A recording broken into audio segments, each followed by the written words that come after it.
Pardon the interruption, but I'm Mike Wilbon. Tony, police in Northern Virginia arrested a naked man for a string of home burglaries. Tony Kornheiser, oh please, I wasn't naked. I was wearing sneakers. Oh, wow, that changes it, doesn't it? Yes, not naked. They just not changed it naked. from a Florida man. That's right, that's all it was. We don't believe that happened in Fairfax or Arlington or Alexandria because we live 10 minutes away. No. We don't believe this. No, we don't believe We it. don't. But we need an open. We need an open. Welcome to PTI, boys and girls. In today's episode, Doc Rivers is out. The NBA playoffs are set, and Alexander Ovechkin says he has not decided whether he's retiring. But we begin today with the Masters and the roller coaster ride between Friday and Sunday of Rory McIlroy. On Friday, McIlroy was 6 shots ahead of everyone. By the 6th hole Sunday, McIlroy was 2 shots down to Cameron Young and later 2 shots down to Justin Rose. McIlroy recovered, had 4 birdies between holes 7 and 13 and won barely when he made a bogey from behind a tree on 18. Wilbon, we both watched. What do you make of how Rory did this, and where does this place him historically among the greatest golfers? The historical placement I'll get to in a second. Tony, it was rousing. I mean, the fact that he built that crazy lead, and that's all people talked about for, overnight. And then it's frittered away so quickly. Gave it back. Right? Yes. And so we got the drama that I think a lot of us were hoping for. Not to root anything bad for Rory, because I'm one of those people who generally roots for Rory and thinks he's just a sort of a fine person and a champion. But he had to wilt a little bit to get the drama. And then he had to show one of the overused words in sports I find is resolve. Everybody thinks they have resolve. They don't have anything. That took resolve. He's looking at the board, and Rory does look at the board as opposed to some golfers who do not. He's looking at the board, he sees himself, and he just pulls it together. Yeah.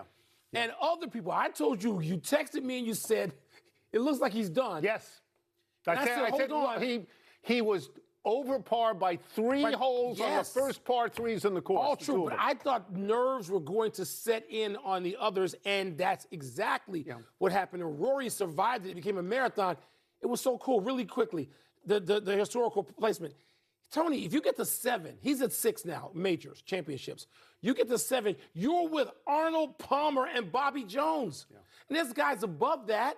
But you get to 7, and Rory is now within 1 of that. I'm going to give you another R word that I don't like, but it applies in the same way, and that is resilience. Yes. He lost the lead, he regained the lead. Look, I'll give you a statistic that I think is fabulous that I heard this morning from our friend Steve Sands from the Golf Channel. Everybody thinks Rory's the greatest driver of the golf ball in the world, certainly the longest. Okay. 91 people played in this Masters. Rory was ranked 90th in driving accuracy, 90th, and he still won. The drive on 18 could have landed in South Carolina. Yeah, it could have. So Rory was great when he had to be great. He was great on that stretch from 12 through 18 on Friday with 6 birdies. He was great yesterday in the middle of the course, getting 4 birdies in a stretch from 7 through 13. He showed resilience. He regained the lead, and he was great on that putt on 16 away from the hole. That was Tiger-esque. That was a great play. He was also remarkably lucky. He was lucky that Justin Rose, I'm going to keep going for a while, that gagged in front of him, on the back 9. He was lucky that neither Cameron Young, who's the other person I'm thinking about, Russell Henley, I'm getting to him, that they didn't press him late in the round. And he was extremely lucky that Scottie Scheffler missed a birdie putt on 17 by 1 inch on the left-hand side.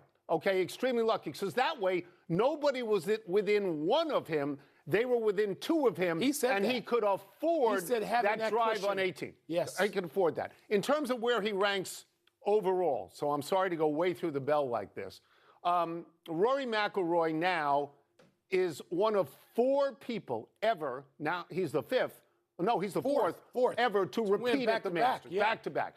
There's Jack, there's Tiger, there's Faldo, and now Rory. This is an elite group. He has a Grand Slam. He is part of an elite group. If he gets to 10, I believe that he will be one of the 5 or 6 greatest golfers of all time. 10's right? a lot, Tom. I understand that. I think that's it. But I'd also tell you this. He reminds me most of Phil Mickelson. because of the way he wins, because of the roller coaster effect. Yeah. Like, he went wire to wire technically in this. And it was always that in hiccup. doubt. It was always that. So I equate him with Phil, with Arnie, with Sevy, that it's a wild ride. It's a fun ride if Yes, you're a great, viewer. thrilling. If you're a consumer, It's Rory thrilling. was only part of a leading peloton for much of the round. Scotty Scheffler, as we mentioned, made his big run en route to a second-place finish. Cam Young and Justin Rose both led briefly and then fell off.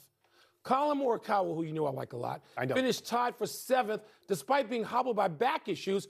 So of the others who were in contention, Tone, for whom did you find yourself rooting? I think everybody roots for Justin Rose. And Justin Rose is star-crossed at the Masters. He has lost 2 playoffs in the Masters. This was different. 3 second-place finishes. He had the lead. Okay, after the front 9, he had the lead. He was walking to 10 with a 2-shot lead, and then he gagged. He gagged. In fact, he missed something like a 1-foot putt late. So he gagged on that. And I think we all feel sorry for him. I will repeat on Scheffler. If Scotty Scheffler makes that putt on 17, we're going to a playoff. I mean, Scotty Scheffler was even par for the first 2 rounds, minus 11 on the weekend, 65, 68. Had no bogeys on the weekend, none. He didn't make that putt, and I think he would have won. I do think he would have won. So now he has a second place with 2 firsts in that particular tournament. I found myself, and I want to pronounce this name correct, rooting, that's Jack Nicklaus territory, by the way, that he's got in his last 20 majors, Scheffler is in the top 10 16 times. What? 16 times. Hao Tong Li from China, with whom I was unfamiliar. But as you know, because you watched, on Friday and Saturday, he hit irons to 2 feet from everywhere on the course. And then he had a disastrous back 9. He shot 80. He shot 44 on the back. 80. He had a 10. We have 10. He putted 10 into the water, off the green, completely. That meltdown, and by the way, we didn't see any of it. We don't have 10s because we just take an 8. I don't want to be critical. We're picking up. Picking up. Stop. Putting off. Things happened that you want more explanation for. It sounded Van de Veldian, but we didn't actually see it. But he shot 80. Like you, I was rooting for Justin Rose. Yeah. And I was rooting for Rory. And I always I was overall rooting for Rory. Colin Morikawa, as you know. I know. I thought he was going to have to withdraw. He suffered the injury last week, and he had this late charge and made 5 birdies in a row on Sunday. Are you kidding? Carol Hatton had a late charge too. Got to 10. He got to 10. You know what? The tournament is always rewarding for some reason or another. You can find something about the Masters to be happy with. You've got this drama involving usually the sport's greatest names for 4 days. But I thought this was particularly that way because it gave you so many characters and teased you and pulled them back. The critical moment in what you're saying is when Rory gives back the lead on Saturday. Fairly quickly, and that makes a drama. I just need to add one more thing here. The second shot for Rory on 18, we didn't know where it landed for like for a while. 2 to 3 minutes. This is the most important shot in the tournament. We didn't know where it was. Suddenly it's in the sand. It could have been on the moon. We did not know. That was amazing. Let's move to the NBA and what feels like the first of what might become many coaching changes. Doc Rivers out in Milwaukee. Took the job 2.5 seasons ago, went 97-103, and never advanced in the playoffs despite the presence of Giannis Antetokounmpo. Wilbon, does this parting of ways make sense to you? Yes. Yeah, it does make sense to me. I'm looking at this from a different perspective. I've been friends with Glenn Rivers long time, for decades. Long time. Okay, so I'm not going to sit here and try to act like I'm neutral. I'm not.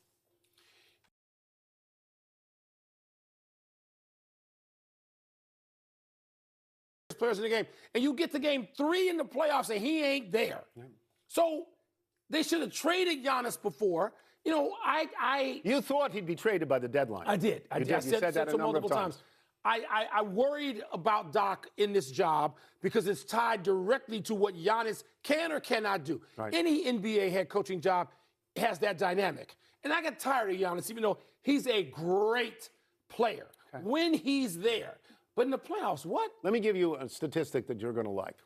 He has not played more than 67 games out of 82, only once in the last 7 seasons, something like that. That's what I'm talking about. So what he is basically is Joel Embiid without laying on the ground holding his leg. That's what he has become. Look, last week we had Brian Windhorst on this show. The first question of Brian was, what's happening in Milwaukee? And he said he did not think neither Doc nor Giannis would be there next year. So far, he's 1 for 1. And I agree with you that Giannis is a great player. He's got a ring. He's a great player. But he also appears to be a divisive human being on that team. He has gotten rid of 2 coaches already, I believe, and you agree with me on that. No, and I guess he liked Doc for an hour. We don't know what happened after that. No, he still likes Doc. There's it no didn't work between Doc and it's not working there. They got to get rid of him. It's not working. Okay, I have grown weary.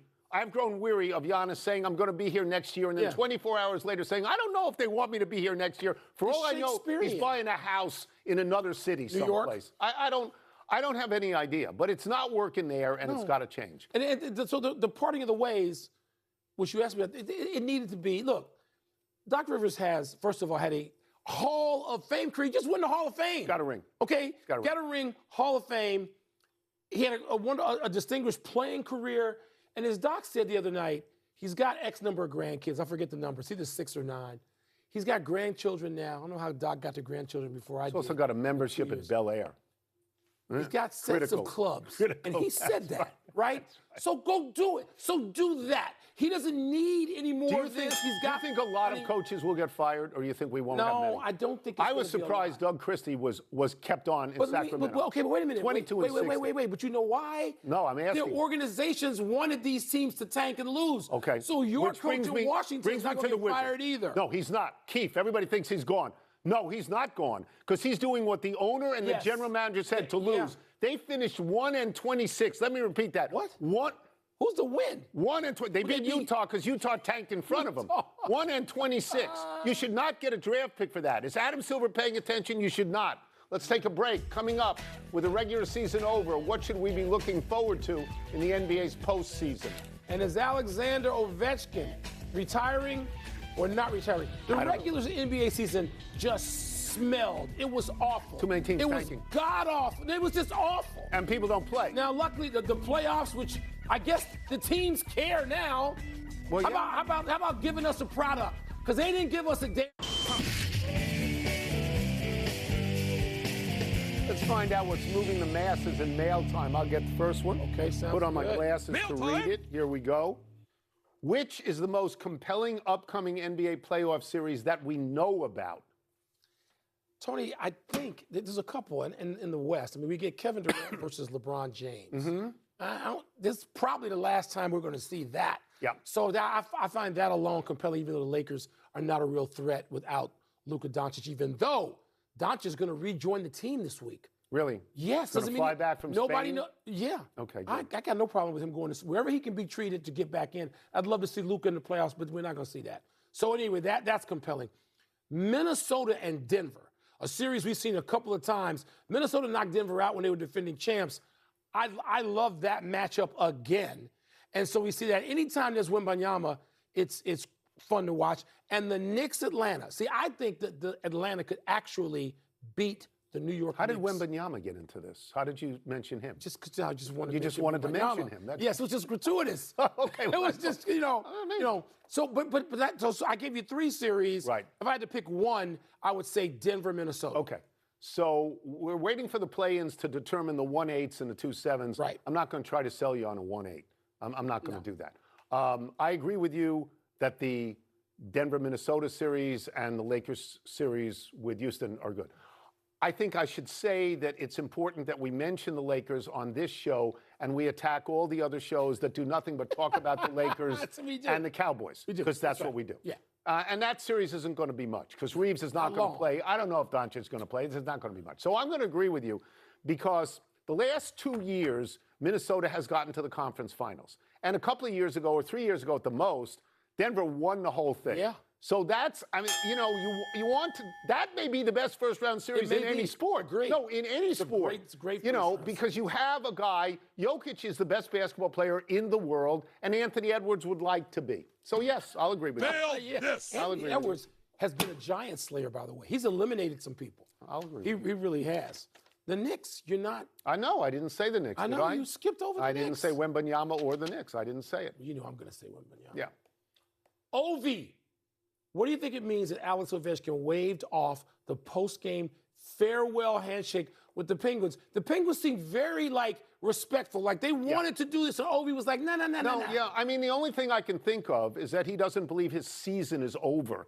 Maybe that happens in the final game of the season, but not just the final home game of the season. It was very ceremonial, and he did not want it. You realize... I thought it was cool. I thought it was... The Capitals can still make the playoffs. But they got to have the Flyers have to lose twice. But if they do, they play Pittsburgh. Ooh. So there's plenty of time for more face-offs between Crosby and Ovechkin, who came in basically together, who are giant Hall of Fame stars, and who each have won cups.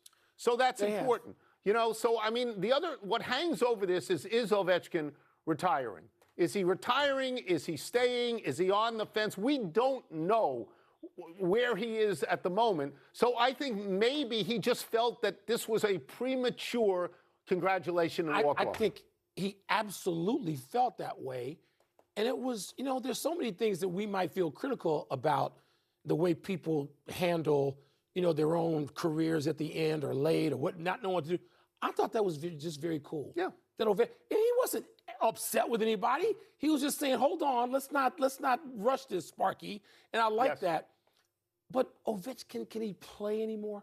If he comes back, he can't defend. How many goals did he have this year? I know he can score. He got a bunch of goals. He can score, but there's other parts of the game, and the Capitals may miss the playoffs. 32 goals. Let me say again. He's 40 years old. The Capitals, okay. Right. So he's got this thing he does. Are you saying you're saying he should? No, retire? I'm saying that has to be an examination. And the team, if they're going to really try to be a real team again and win another Stanley Cup. Right, they're years away from that. Okay. They will never just cut him or ask him to leave. They will not do that because he's a draw. If they don't he's ask the him reason to stay, people walk into that gym. I know, but if they don't ask him to stay, what does that mean? I think they will ask him to stay. That's enough email. I don't know he will. Let's take one last break. Still to come, Yannick Sinner, not Jacob Sinner. Yannick Sinner that's his brother. Carlos Alcaraz for his third straight tournament win. And who will go first in tonight's WNBA draft? We got locals. Who you got going first?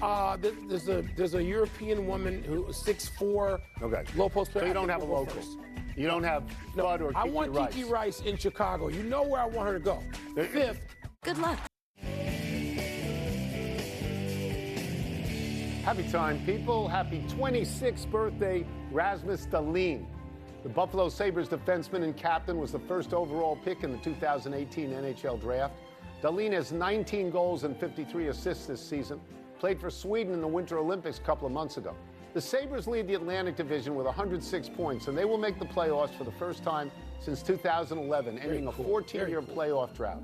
I was stunned to learn that the Detroit Red Wings now own the longest playoff drought in the NHL, 10 years. Wow. Stunned because the Red Wings were the best American team of the original six. They won 4 Stanley Cups between 1997 and 2008, and they made the playoffs 25 straight years between 1991 and 2016. Aren't they fortunate, sort of like the Raiders? Remember when the Raiders were the winningest team in the NFL? I hadn't thought of that. And then it just went away? Yes. The Red Wings going away, it can't be good for the sport. No. Happy anniversary, Kobe Bryant. This is posthumous, but on this day 10 years ago, in his last NBA game, the 37-year-old Black Mamba scored an NBA season high of 60 points against Utah. Bryant, who retired after the season, outscored the entire Jazz team in the fourth quarter, 23-12, in the Lakers' 101-96 victory. At 37 years and 234 days old, Bryant became the oldest player to score 60 or more in a single game. Bryant took a personal record 50 shots in that game. According to StatHead, only Bryant, George Gervin, Michael Jordan, Chris Webber, Russell Westbrook, and recently DeJounte Murray, Cade Cunningham, and Jalen Brunson have taken 44 shots in one game in the last 50 years. A lot of shots. They all did it once. Kobe did it 6 times. Wilbon, you could have been at this game, right? Yeah, I could have been. I exercised what we call bad judgment. I was off. The producer said pick one. Golden State breaking to go for the 73. Bulls record, right? Or stay right here in L.A., where across the street you can go over and see Mamba's last game. I chose to go to see the Warriors. I got a phone call later, taunting from somebody. You want to imagine who that was? Saying, I bet it's Kobe Bryant. Where were you? I'll bet it's Kobe Bryant. What kind of choice was that? A melancholy trails to Phil Garner, the longtime infielder and manager, passed away on Saturday from pancreatic cancer at the age of 76. Garner, who had the fabulous nickname of Scrap Iron, was a 3-time All-Star. breaking in with Charlie Finley's A's before winning a World Series with the Pirates' We Are Family team of 1979. In that 7-game win over the Orioles, Garner went 12 for 24. He followed a 16-year playing career with 15 years as a manager, leading Houston to the World Series in 2005, where they were swept by the White Sox. Garner and Davey Lopes, who died last week, followed similar arcs across their career.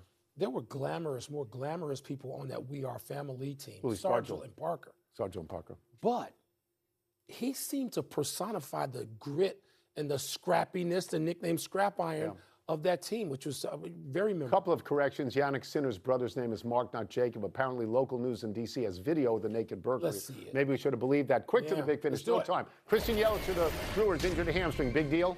Yes, the Brewers themselves admitted publicly they don't think there's going to be good news regarding this. And he's their best player. The Yankees and Mets have both lost 5 in a row. Who should be more concerned? Mets. They spend more money and they don't make the playoffs ever. Sinner beat Alcaraz in Monte Carlo to retake the world #1 ranking. Is that significant? No, they're going to ping pong this thing all summer long and then for the next 8 to 10 years. Yeah. Rangers goalie Jonathan Quick going to make his final start of his career tonight. How are you going to remember him? Won 2 cups with the Kings as the starting goalie. Yeah. None with the Rangers.